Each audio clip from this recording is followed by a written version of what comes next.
रूममध्ये सिया दरवाजाला टेकून उभी. तिचा श्वास अजूनही वेगात, हात अजूनही ओठांवर. डोळ्यातलं पाणी हळूहळू ओघळायला लागतं. सिया मनात, तो असं कसं करू शकतो? पण मला इतकं का जाणवते? ती हळूहळू बेडवर बसते.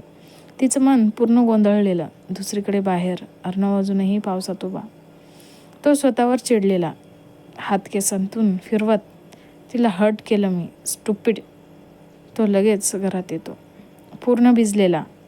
थेट सियाच्या रूमसमोर येतो. क्षणभर थांबतो. दरवाजावर हलकासा नॉक करतो. सिया आतून काहीच आवाज नाही देत. अर्णव पुन्हा, सिया प्लीज डोर उघड ना. आज सिया डोळे बंद करते. त्याचा आवाज ऐकून तिचं मन अजून अनस्टेबल होतं. सिया, मला थोडा टाईम पाहिजे. बाहेर अर्णव शांत उभा राहतो. आय एम सॉरी सिया, मी तुझी परमिशन न घेता मला असं नाही करायला हवं होतं. त्याचा आवाज खरंच रिग्रेटफुल होता. आत सियाच्या डोळ्यात पुन्हा पाणी येतं, कारण तिला त्याचं रिग्रेट खरं वाटत आहे. पण तरीही कन्फ्यूज होती ती. काही सेकंद शांतता. सिया हळू आवाजात, तुम्ही असं का केलं? बाहेर अर्णव डोळे बंद करतो आणि डीप ब्रीथ घेतो. माहीत नाही, त्या मोमेंटमध्ये मी स्वतःवर कंट्रोल ठेवू शकलो नाही. तो थोडा थांबतो. पण याचा अर्थ असा नाही की मी तुझा रिस्पेक्ट करत नाही. ॲक्च्युली मला तुझा खूप रिस्पेक्ट आहे. आत सिया त्यांचे प्रत्येक शब्द ऐकते. तिचं मन थोडं मऊ होतं. अर्णव पुढे, जर तुला अनकम्फर्टेबल वाटलं असेल तर मी प्रॉमिस करतो पुन्हा असं काही करणार नाही जबरदस्तीने. क्षणभर शांतता पसरते. रूममध्ये सिया बेडवर बसलेली, डोळ्यांतून सतत अश्रू वाहत होते. तिचं मन पूर्णपणे गोंधळलेलं. सिया मनात, मला वाईट का नाही वाटलं त्या किसबद्दल, पण मी असं कसं करू शकते? राहुल, ती डोकं हातात धरते. बाहेर अर्णव अजूनही दरवाजाजवळ उभा. तो पुन्हा हलकासा नॉक करतो. सिया प्लीज एकदा बोल ना. आतून काहीच रिस्पॉन्स नाही. अर्णवचा आवाज आता थोडा तुटलेला, सॉरी सिया, मी खरंच चुकीच केलं. मी प्रॉमिस करतो पुन्हा असं करणार नाही. क्षणभर शांतता. तो पुढे म्हणतो, आजपासून मी तुझ्यापासून लांब राहीन. तुला टच पण करणार नाही. फक्त प्लीज दरवाजा उघड. आत हे ऐकून सियाचं मन अजून दुखतं, कारण तिला त्याचं दूर जाणं अजिबात नको होतं. पण तरीही तिचं गिल्ट जास्त मोठं होतं. सिया मनात, मी राहुलला विसरते का? की मी आधीच विसरले आहे? तिचे अश्रू अजून वाढतात. ती हळू आवाजात, स्वतःशीच, हे चुकीचं आहे, खूप चुकीचं. बाहेर अर्णव दरवाजाला हलकासा टेकतो.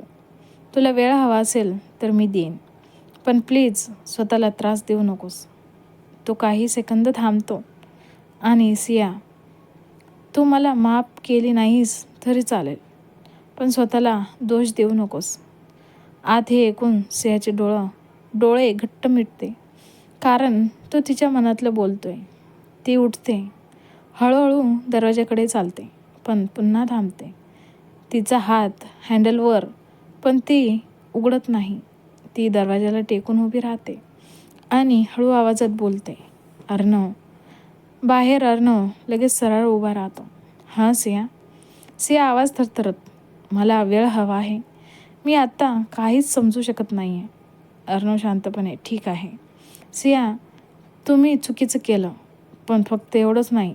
अर्णव कन्फ्यूज, म्हणजे? सिया डोळे बंद करून. सिया पुढे, मला असं वाटतंय जणू मी राहुलला बिट्राय करते. हे ऐकून क्षणभर पूर्ण शांतता. अर्णव हळू आवाजात, तू कोणालाही बिट्राय करत नाही. सिया लगेच, पण मला तसं वाटतंय. तिचा आवाज थोडा मोठा होता आणि पुन्हा तुटतो. मी अजून मूव ऑन पण नाही झाले. आणि असं सगळं. ती पुन्हा रडायला लागते. बाहेर अर्णव डोळे बंद करतो, डीप ब्रीथ घेत. सिया, मी तुझी सिच्युएशन समजू शकतो. तो हलक्या आवाजात आणि म्हणूनच मी तुला फोर्स करणार नाही. क्षणभर थांबून तुला जितका वेळ हवा आहे घे. मी इथेच आहे, पण तुझ्या स्पेसमध्ये येणार नाही. आज सिया शांतपणे ऐकत राहते. तिचं रडणं हळूहळू कमी होतं. अर्णव शेवटी, आणि एक गोष्ट लक्षात ठेव, फिलिंग्स कधीच चुकीच्या नसतात. आपण त्यांना कसं हँडल करतो ते महत्त्वाचं असतं. क्षणभर शांतता.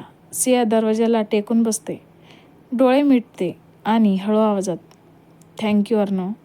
बाहेर अर्णव हलकंसं स्मित करतो, पण तरीही तो मागे सरकतो, जसं त्याने प्रॉमिस केलं होतं.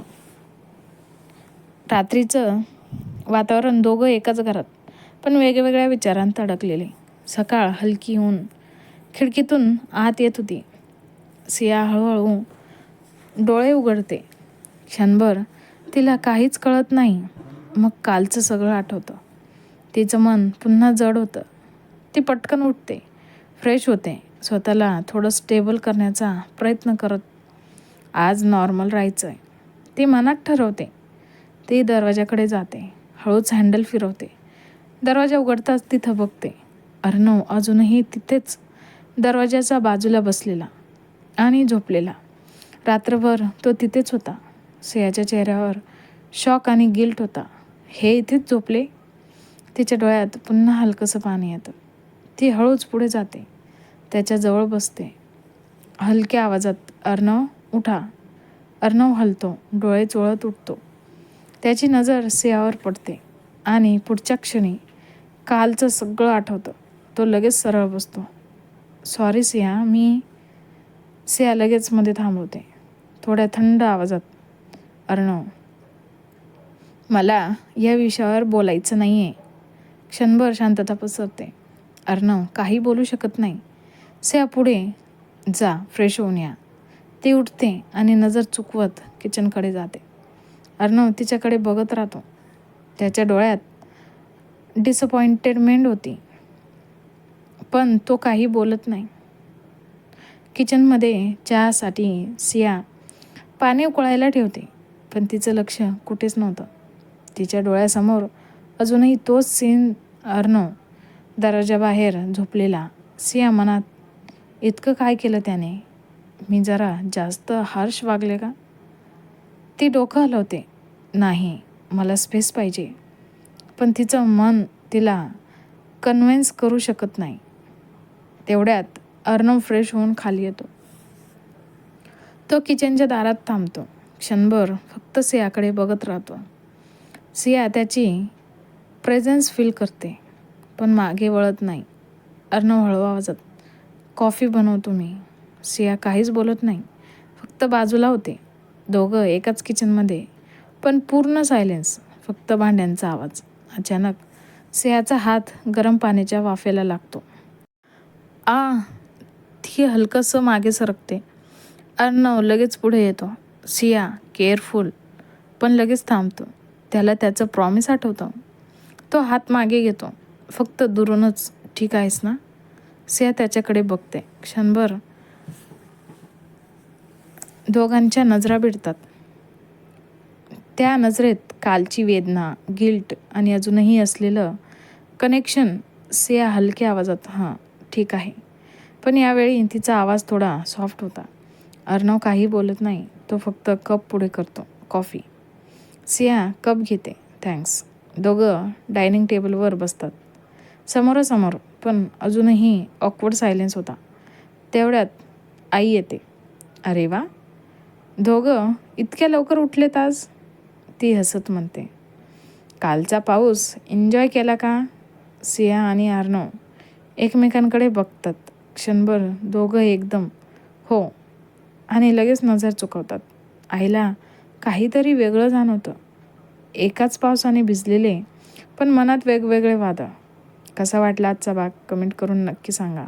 आणि पुढचा भाग ऐकण्यासाठी लाईक, शेअर आणि सबस्क्राईब करायला विसरू नका. धन्यवाद.